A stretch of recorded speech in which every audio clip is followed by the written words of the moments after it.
last video of multi-layer perceptron classification using Tensorflow, we have seen how to create the multi-layer perceptron model, how to see the split data of training and testing set, and the MNIST data set shape, the structure, and after creation of the MLP, the multi-layer perceptron model using our MNIST dataset, we have seen the summary of it, that is how many layers are there, and supposedly there are three layers.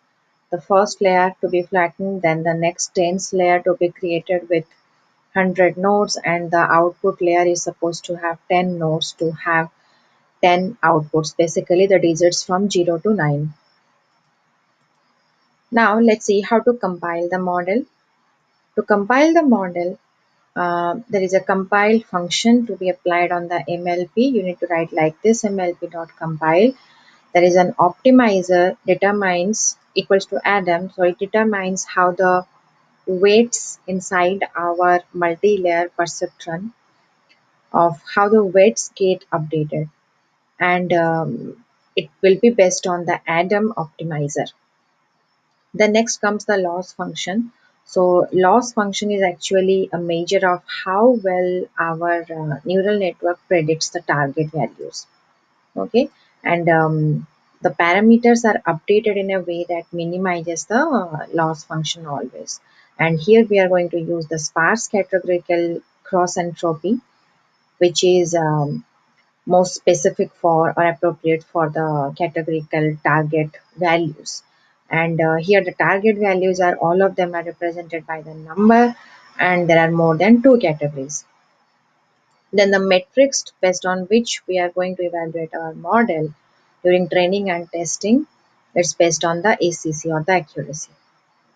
We will be emphasizing on the accuracy value for evaluating our multi-layer perceptron model.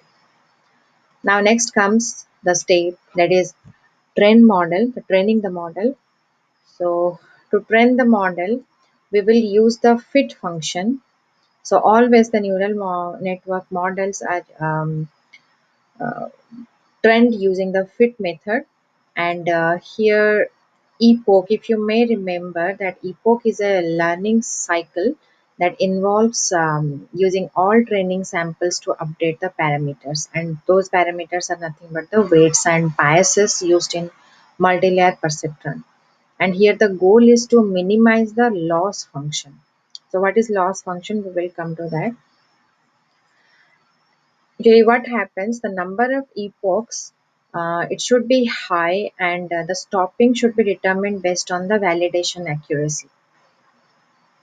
And here if you see after running this code, here you will see two parameters, loss and accuracy. So based on these values, and as I have specified the epochs as 3, actually what happens, the training often involves thousands of epochs, and it can take a very huge amount of time. So to get fast results, so what I'm doing here, I'm just using 3 epochs. So 3 for 3 cycles, while we are going to train our model using our MNIST dataset, it will provide the loss and the accuracy value for each of the epochs for 3 rounds or 3 cycles. And here, in any case, let's say after 3 with 3 epochs you are not getting your expected value for loss and accuracy, then you may change the number of epochs, but in that case you need to wait for our code a considerable amount of time in order to get executed. But still, as you see here, the accuracy is 92, 96, 97%, so it's showing some sort of good performance. So that's why that it's fine that I'm going with epochs only number 3. The fit method actually what returns here, it returns a history object. The object name is history, which will store all the metrics and loss from the training process. I mean, after fitting the data, whatever metrics will be returned, here I can see only loss and accuracy, but there are other metrics also. So every detail will be shared with the history object. Then next comes how to evaluate the model. So in order to evaluate the model, so whatever loss or accuracy values you got in the previous step, you want to evaluate them. So how to evaluate them? Using plots or drawing plots. To do that, um, here what I'm doing, I'm using a plot loss and accuracy function to plot the loss and the accuracy curve using the loss and accuracy values for every epoch from the history object of our trained neural network. And for the training and validation data, if the validation data is available for our scenario, then different separate curves are to be drawn. How? I will tell you. But before that, let's first understand the code. So matplotlib pyplot will be imported. Then the function definition is written here, and we are calling the function in here by passing the argument history object, which stores all the metrics of our trained model. So history is passed and legend is not allocated. If you see in the plots, there are no legends, so that's why as a no corresponding parameter is passed in the function. So actually, if the legend underscore location is null, then the legend location will be center. Okay. So yeah. So as it's center, so it's showing the legends in the centermost position of our plot. Now what I'm trying to do, as I have two plots in one figure, so that's why we are using this statement. So one row but two columns, and each figure size is 10 and 3. It's for it's for plot alignment. So how many subplots you want in your own figure or plot? That's what it's trying to establish here. Now a matrix list is created with two values, and the val underscore matrix is created with these two values. Now what to do? So using the enumerate function, we are going to iterate over the axis and the matrix and then the val matrix. So axis is actually for the axis. I mean, how many number of axes are there and the in the plot. So specifying that one. So for each axis, it will plot each figure or each plot. Then the matrix values loss and accuracy will be called from the list each time in the for loop or in each iteration of the for loop. And val matrix will have the val loss and val SCC values. Now using the history object that you had earlier here in this, so using the history and the metric. So what do we have in metric? Nothing but our loss and accuracy values. So for each loss and accuracy value, so we are going to set the X level, Y level and the plot as well. So what will happen now? You see the blue color picture. So this is for the loss value. Okay. And these three statements will be able to draw this diagram up here. So for each epoch, what is the loss? So based on that, we are having this blue line in both the figures, both the plots. Now to set the title, so this is the title that you have loss curve and ACC curve for both the metrics. Now you are setting the title for each axis object, that is using the AX object name. Now in the history, so what do we have here in this part? So actually what happens, let's say in all the epochs what we had in the previous step while fitting our model or training our model. So if um, the value available, if the validation loss curve or validation loss curve values are available, then only it will be able to add the validation loss curve. Here the orange colored graph is for the validation loss curve, and it will be plotted for the loss value as well as for the accuracy value. So as you see, for each epoch it has the loss and accuracy value.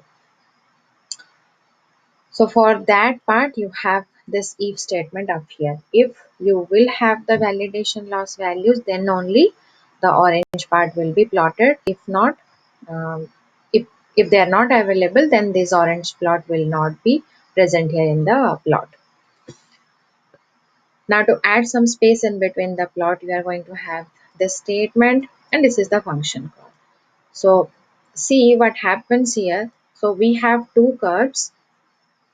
You see this orange color is for validation loss curve, validation accuracy curve, and the blue colored ones is our plain loss and accuracy curve.